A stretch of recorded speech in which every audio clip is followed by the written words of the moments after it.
What's up everyone? Welcome back to the channel। आज का video बहुत स्पेशल होने वाला है क्योंकि इस वीडियो में हम रिवाइज करने वाले हैं सभी माइक्रो इको के कर्व्स। मतलब मुझे पता है बहुत सारे स्टूडेंट्स परेशान होते हैं कि सर कौन कौन से कर्व्स हैं, तो क्यों ना एक ऐसा वीडियो जिसको देखें एग्जाम से पहले और सारे कर्व्स हमारे रिवाइज हो जाएं।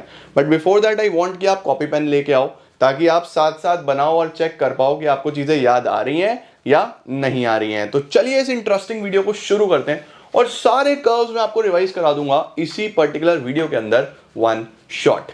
चलिए लेट्स बिगिन।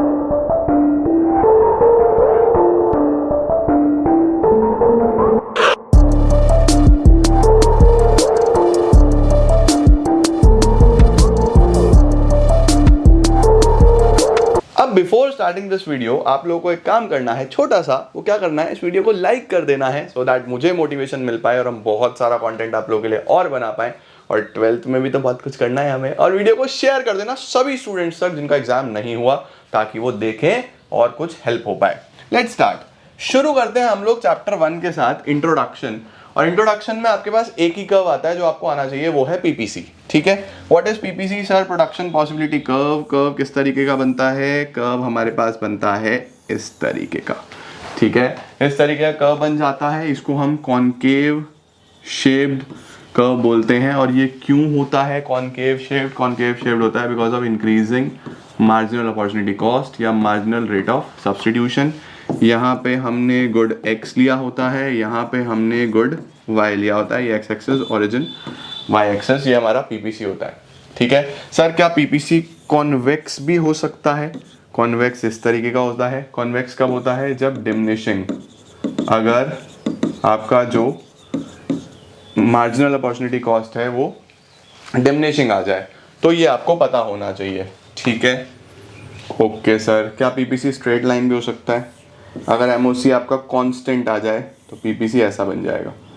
अगर एमओसी क्या आ जाए, कांस्टेंट आ जाए, तो पीपीसी आपका स्ट्रेट लाइन बन जाएगा। तो दिस इज हाउ चैप्टर 1 में आपको पीपीसी के बारे में चीजें पता होनी चाहिए। चलो सर। अरे सर, कंज्यूमर इक्विलिब्रियम में इतने सारे कर्व्स हैं। यस, कंज्यूमर इक्विलिब्रियम में आपके पास काफी सारे कर्व्स हैं। So starting with total utility and marginal utility. तो टोटल यूटिलिटी और मार्जिनल यूटिलिटी की जब हम बात करेंगे तो ऑलवेज रिमेंबर कि टोटल यूटिलिटी का कर्व कुछ इस तरीके से बनेगा। इसको हम टीयू बोलते हैं। जहां पे ये मैक्सिमम होगा एमयू वहां पे जीरो होगा, याद रखना। जहां पे ये मैक्सिमम होगा एमयू वहां पे जीरो होगा। और मार्जिनल यूटिलिटी आपका इस तरीके से यहाँ से चला जाएगा, नेगेटिव हो जाएगा। सबसे पहले टीयू और एमयू का ऐसा कर्व बनता है रिलेशनशिप में, आपको याद रखना है। ठीक है, फिर लॉ ऑफ डीएमयू। जब आप लॉ ऑफ डीएमयू में अगर कर्व बनाने को आ जाए तो सिर्फ और सिर्फ क्या दिखाने वाले हो? सिर्फ और सिर्फ एमयू की बात करने वाले हो लॉ ऑफ डीएमयू में। ठीक है, ओनली एमयू का curve. Indifference curve most important, इसको मैं सावधान इंडिया सवाल बोलता हूं, इसके बिना पेपर नहीं बनता। इंडिफरेंस कर्व आपको आना ही चाहिए। सर इंडिफरेंस कर्व कैसा होता है? इंडिफरेंस कर्व बेटा जी इस तरीके का होता है। इसको हम इंडिफरेंस कर्व बोलते हैं। कैसी शेप होती है इंडिफरेंस कर्व की? हमेशा कॉन्वेक्स होता है। ये कॉन्वेक्स क्यों होता है sir? Because of diminishing MRS। Diminishing MRS की वजह से हमारे पास जो इंडिफरेंस कर्व है वो हमेशा कॉन्वेक्स आता है। ठीक है सर, इंडिफरेंस मैप क्या है? इंडिफरेंस मैप बच्चों फैमिली ऑफ इंडिफरेंस कर्व्स होते हैं। तो उसमें हमेशा IC1, IC2, IC3 इस तरीके से आप एक से ज़्यादा इंडिफरेंस कर्व्स दिखा सकते हो। एक से ज़्यादा इंडिफरेंस कर्व्स होंगे तो वो इंडिफरेंस मैप हो जाता है। सर बजट लाइन क्या होती है? बजट लाइन आपको जब दिखानी हो तो बजट लाइन में आपको सीधा सीधा इस तरीके से स्ट्रेट लाइन बना देनी है जो एक्स और वाई दोनों एक्सेस को टच करे। ये हमारी बजट लाइन हो जाती है। कंज्यूमर इक्विलिब्रियम, ये हमारे पास जो कंज्यूमर इक्विलिब्रियम है ये ऑर्डिनल यूटिलिटी वाला होता है। Ordinal utility. और ऑर्डिनल यूटिलिटी में बच्चों क्या करना होता है? दो चीजें देखनी होती हैं। कौन सी दो चीजें देखनी होती हैं? एक तो बजट लाइन और एक इंडिफरेंस मैप। ठीक है, तो बजट लाइन और इंडिफरेंस मैप किस तरीके से बनाओगे? सबसे पहले तो एक बजट लाइन बना देना। ठीक है, ये आपकी AB बजट लाइन हो गई। इसके बाद एक इंडिफरेंस मैप बना देना। ये आपका IC1। दूसरा जो IC है ना वो बिल्कुल टच करके चलना, मतलब जो दूसरा IC है वो कुछ इस तरीके से जाना चाहिए, IC2 यहाँ पे बिल्कुल टच करता हुआ, सही है। ये IC2 और इसके बाद एक तीसरा बना देना जिसको हम बोलते हैं IC3। ये होता है हमारे पास consumer equilibrium using ordinal approach, और ये भी एग्जाम के लिए मोस्ट इंपॉर्टेंट है, साउदर्न इंडिया सवाल है, पक्का पेपर में आ रहा होगा, तो इसको ध्यान से करना, ठीक है, ये आपको ध्यान से करना होता है। इसके बाद सर हमारे पास आ जाता है डिमांड। डिमांड में कौन कौन से कर्व्स हैं? डिमांड कर्व, मूवमेंट शिफ्ट और इलास्टिसिटी ऑफ डिमांड। तो डिमांड कर्व की अगर बच्चों में बात करूं तो डिमांड कर्व भी हमारे पास डाउनवर्ड स्लोपिंग होता है, मतलब एक गुड की वैल्यू बढ़ रही होगी तो दूसरे की कम हो रही होगी, इसको आपको टच करने की जरूरत नहीं है, इस तरीके से बन जाता है, ठीक है। इधर हम लोग प्राइस ले लेते हैं, इधर हम क्वांटिटी ले लेते हैं, ये हमारा डिमांड कर्व बन जाता है। सर मूवमेंट और शिफ्ट में क्या फर्क होता है बच्चों? अगर डिमांड चेंज हो रहा हो due to change in price, price में डेल्टा का मतलब चेंज, ये ट्राइंगल का मतलब डेल्टा, डेल्टा का मतलब चेंज, तो अगर प्राइस में चेंज होने की वजह से कर्व चेंज हो रहा हो तो उसमें मूवमेंट देखने को मिलती है। देखो फॉर एग्जांपल आपका जो पॉइंट है वो यहाँ पॉइंट ए से पॉइंट बी की तरफ जा रहा है, ऐसे जा रहा है, ठीक है, ऊपर की तरफ जा रहा है, ओके, तो इसको हम बोलते हैं कॉन्ट्रैक्शन, इसको हम क्या बोलते हैं? कॉन्ट्रैक्शन। और अगर आपके पास पॉइंट आ रहा है ऊपर से नीचे की तरफ, यहाँ से ए से बी इधर आ रहा है, तो इसको हम बोलते हैं एक्सपेंशन। ये सब मैंने पढ़ाए हुए हैं, कोई प्रॉब्लम आ रहा हो तो वीडियोस चेक कर लेना, आ जाएगी आपको, ठीक है। ये मूवमेंट में होता है। शिफ्ट कब होता है? Due to change in other factors. यहाँ पे प्राइस चेंज हो रहा होता है, बट जब शिफ्ट करता है ना तो शिफ्ट में प्राइस कांस्टेंट रहता है, तो एक कर्व ये पूरा का पूरा कर्व इधर आ जाएगा, राइट में शिफ्ट हो जाएगा, ये D, ये D1, ठीक है, इसको हम बोलते हैं इंक्रीज, इसको हम बोलते हैं इंक्रीज। और अगर पूरा का पूरा कर्व ही लेफ्ट में आ जाए, मतलब यहाँ से इधर आ जाए, ये D और ये D1, तो इसको हम बोलते हैं डिक्रीज। आई होप आपको बहुत अच्छे से रिवीजन हो रहा होगा, सारी चीज़ें रिकॉल आप कर पा रहे होगे। इलास्टिसिटी ऑफ डिमांड में बच्चों हमने 5 तरीके के कर्व्स पढ़े हैं, ठीक है। 5 तरीके के कर्व कौन से होते हैं? एक तो होता है ऐसा सीधा, इसको हम क्या बोलते हैं? ED0। देखो यहाँ से शुरू कर लेना, 0 से शुरू कर लेना, स्ट्रेट लाइन ED0, ठीक है। इधर की तरफ सीधा तो ये ED इनफाइनाइट, इन दोनों के बीच में अगर है तो ये ED1। यहाँ पे क्या होता है? ED 1, भाई एक आ गया तो एक से कम ही होगा ना, और इससे ऊपर चला गया तो ED 1। तो ये आपके सारे इलास्टिसिटी के कर्व्स हैं जो आपको पता होने चाहिए। ED0 थोड़ा आगे बढ़ा तो <1, फिर 1, फिर >1 और फिर इनफाइनाइट, ये आपको मदद करते हैं। तो ये हमारे वो कर्व्स हैं जो डिमांड में आपकी हेल्प करेंगे, ठीक है जी, परफेक्ट, सही हो गया, डन हो गया। चलो अब आता है हमारे पास बच्चों प्रोडक्शन। प्रोडक्शन में हमारे पास क्या क्या है? Law of variable proportions. तो जब भी हम लॉ ऑफ वेरिएबल प्रोपोर्शंस की बात करेंगे तो लॉ ऑफ वेरिएबल प्रोपोर्शंस के लिए आपके पास किस तरीके से आपको कर्व बनाने हैं? लॉ ऑफ वेरिएबल प्रोपोर्शन में याद रखना टीपी और एमपी का कर्व बनता है, यानी टोटल प्रोडक्ट और मार्जिनल प्रोडक्ट का। तो जो टोटल प्रोडक्ट का कर्व होता है वो आपका कुछ इस तरीके का होता है, टीपी, जहां पे टीपी हाईएस्ट होगा वहां पे एमपी 0 होगा, ठीक है। और जहां से ये अपना कर्व चेंज कर रहा होगा वहां से एमपी भी वैल्यू चेंज कर रहा होगा, मतलब जो एमपी है वो आपका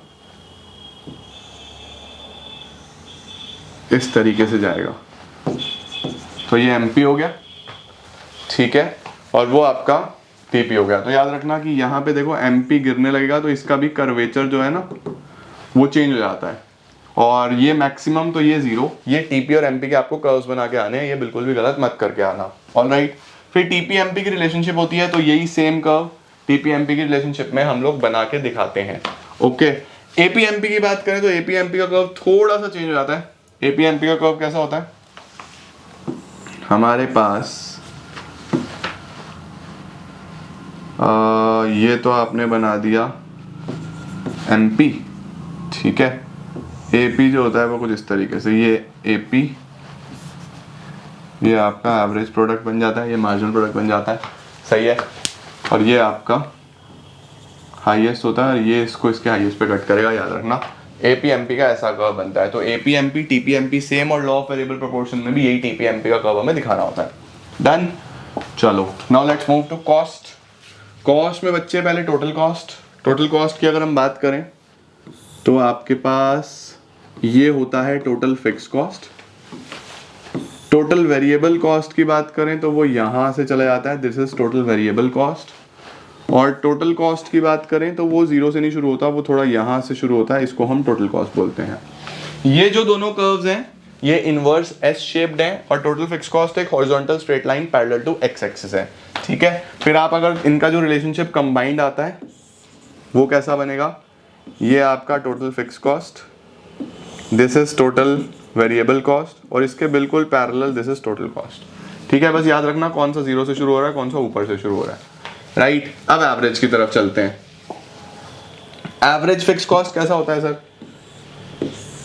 एवरेज फिक्स कॉस्ट होता है रेक्टेंगुलर हाइपरबोला, जैसा इंडिफरेंस कर्व होता था ना वैसा, ये है एवरेज फिक्स कॉस्ट। ठीक है, एवरेज वेरिएबल कॉस्ट कैसा होता है? एवरेज वेरिएबल कॉस्ट होता है थोड़ा सा एक U shaped curve. Average variable cost हमारा लगभग कुछ इस तरीके का होता है, इसको हम एवरेज वेरिएबल कॉस्ट बोलते हैं। बस ये याद रखना कि ये इधर से नीचे रहेगा, इधर से ऊपर रहेगा। और जो एवरेज कॉस्ट होता है, since it is a total of both, इन दोनों का टोटल होता है, तो वो थोड़ा इस तरीके से आता है, इसको हम एवरेज कॉस्ट बोलते हैं। अगर ये तीनों का रिलेशनशिप आए, स्क्रीनशॉट लेके चल रहे हो ना, तीनों का रिलेशनशिप आ जाए सर अगर, तो सबसे पहले क्या करना, सबसे पहले आप बना लेना एवरेज वेरिएबल कॉस्ट। ठीक है, उसके बाद आप बनाना, ये हो गया एवरेज फिक्स कॉस्ट, ये हो गया एवरेज वेरिएबल कॉस्ट, इसके बाद बनाना एवरेज कॉस्ट। ठीक है, बस याद रखना इसका जो सेंटर है मिनिमम पॉइंट वो पहले आएगा, इसका मिनिमम पॉइंट बाद में आएगा, याद रखना। और इन दोनों का गैप कम होता रहेगा, but they never intersect each other. ठीक है, ये हो जाता है। लास्ट में sir marginal cost. Marginal cost हमारा होता तो यू शेप ही है, बस थोड़ा सा इस तरीके से, थोड़ा सा टिक शेप सॉर्ट ऑफ होता है, बट यू शेप ही होता है। ठीक है, ये हम मार्जिनल कॉस्ट देते हैं कॉस्ट में। तो ये सारे फॉर्मूला कर्व्स आपके कॉस्ट में यूज होने वाले हैं। इसके बाद सर हमारे पास आता है रेवेन्यू। रेवेन्यू में बच्चे परफेक्ट कंपटीशन में ARMR TRMR, और इम्परफेक्ट में ARMR TRMR। ठीक है, तो परफेक्ट कंपटीशन में जब आप ARMR बनाते हो तो स्ट्रेट लाइन बनता है, यही AR होता है, यही MR होता है। ठीक है, और जब आप TRMR बनाते हो तो टोटल रेवेन्यू ऐसे निकल जाता है ऊपर की तरफ, और मार्जिनल रेवेन्यू आपको पता ही है ये MR होता है। TRMR ARMR ऐसे बनता है परफेक्ट कंपटीशन में। इम्परफेक्ट में क्या होता है? इम्परफेक्ट में सर इस तरीके से, ये AR होता है, ये MR होता है। सही है, AR MR इस तरीके से होते हैं। और TRMR कैसा होता है? TRMR का कर्व किस तरीके का होता है? TRMR हमारे पास होता है, इसमें तो आप सीधा TR बना देना इस तरीके से, बस ये जहाँ पे हाईएस्ट होगा इसके नीचे हम MR बनाएंगे। ठीक है, ये जहाँ पे हाईएस्ट होगा वहाँ पे MR इस तरीके से, ये आपका MR हो गया। तो this is TR and this is MR। TRMR अगर इम्परफेक्ट कंपटीशन में आएगा तो दो कर्व बना के आने हैं। ARMR ऐसा बनेगा, और ऊपर आपने ARMR TRMR देख लिया। ठीक है, अब आता है गाइस हमारे पास प्रोड्यूसर्स इक्विलिब्रियम। प्रोड्यूसर्स इक्विलिब्रियम में एक छोटा सा पार्ट आपके सिलेबस में है, बस MCMR अप्रोच। इसमें हमारे पास गाइस परफेक्ट कंपटीशन की अगर मैं बात करूं तो ये तो हो गया आपका MR, ARMR पढ़ के आए थे ना। उसके बाद जो MC है वो आपको पता ही है, इस तरीके से निकलता है, ये MC है। तो आपको यहाँ पे दो पॉइंट्स ऑफ प्रोड्यूसर्स इक्विलिब्रियम दिखते हैं, आपको बताना होता है कि ये है या ये है। तो ये आपके पास MCMR अप्रोच में producer equilibrium perfect competition. Imperfect की अगर हम बात करें, इम्परफेक्ट में आसान होता है यूजुअली। इम्परफेक्ट में क्योंकि जो MR होता है ना वो इस तरीके का होता है, नीचे की तरफ जाता हुआ, और जो MC है वो ये है, तो इसमें यही होता है यूजुअली प्रोड्यूसर्स इक्विलिब्रियम। तो MCMR अगर परफेक्ट कंपटीशन में आएगा तो इस तरीके का, इम्परफेक्ट में आएगा तो इस तरीके का। इसके बाद गाइस वी हैव सप्लाई का कर्व, मूवमेंट और शिफ्ट। तो वही बात है, सप्लाई का कर्व कैसा होता है? सप्लाई का कर्व हमारे पास ऐसा होता है, ऊपर जाता हुआ, upward sloping, demand downward sloping होता था, सप्लाई अपवर्ड स्लोपिंग होता था। अब इसमें भी जो मूवमेंट है वो due to change in price होगा, यानी फॉर एग्जाम्पल ये है और मूवमेंट हो रहा है ये ए से बी पे इधर, इसको हम बोलते हैं एक्सपेंशन, ठीक है। और अगर मूवमेंट आ रहा है नीचे की तरफ, कर्व तो ऐसे ही है बट पॉइंट्स ऐसे आ रहे हैं ए से बी, ऐसा, इसको हम कॉन्ट्रैक्शन बोलते हैं। और इंक्रीज डिक्रीज में क्या होता है, शिफ्ट में this is due to change in other factors. ये क्या होता है सर, इसके अंदर जो है ना कर्व वो पूरा पूरा मूव कर जाता है, मतलब ये सप्लाई कर्व है पूरा का पूरा राइट में आ गया, इधर आ गया, ये एस और ये S1, तो इसको हम इंक्रीज बोलते हैं, ठीक है। और अगर ये उल्टा हो जाए, अगर ये ऐसे से ऐसे इधर आ जाए, लेफ्ट में आ जाए, तो इसको हम डिक्रीज बोलते हैं। तो इंक्रीज और डिक्रीज आपको बहुत क्लियरली पता होने चाहिए, ठीक है जी, परफेक्ट हो गया। तो दिस इज हाउ हमारे पास सप्लाई के कर्व्स डिजाइन करे जाते हैं, ठीक है, परफेक्ट है। सर इलास्टिसिटी ऑफ सप्लाई भी बता दो। इलास्टिसिटी, तो इलास्टिसिटी ऑफ सप्लाई में हमारे पास जो कर्व्स हैं, इस बार ऐसा ऐसा ऐसा ऐसा और ऐसा, इस बार ऊपर की तरफ चलेंगे, ठीक है। तो ये होता है हमारे पास इलास्टिसिटी ऑफ सप्लाई 0, ये है इलास्टिसिटी ऑफ सप्लाई इनफाइनाइट, ये है इलास्टिसिटी ऑफ सप्लाई 1, ठीक है। उसके बाद यहाँ पे जो इलास्टिसिटी ऑफ सप्लाई होता है ये लेस देन 1 होता है, यहाँ पे जो इलास्टिसिटी ऑफ सप्लाई होता है ग्रेटर देन 1 होता है। तो ये होते हैं हमारे पास elasticity of supply curve, 0, less than 1, 1, greater than 1 और इनफाइनाइट, ठीक है, डन। चलिए जी, अब आया है हमारे पास मार्केट्स।